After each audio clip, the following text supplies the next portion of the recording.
हमारो बलाम राती ढेका चलवुए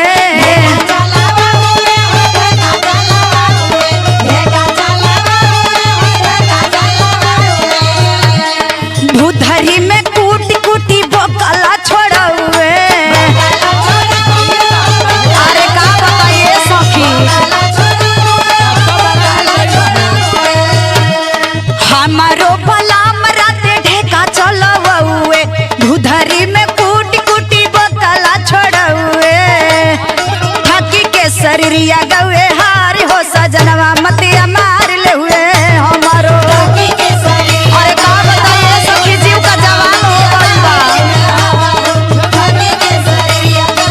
बुझाता कि मनोज जी खिसिया गइल बारे।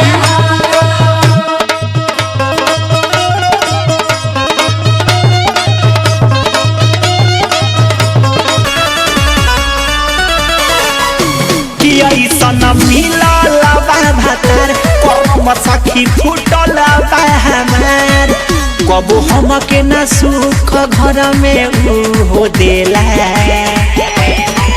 देखो रहे बुखार ओहू में लेला कबो हमके सुख घर में नहीं देला।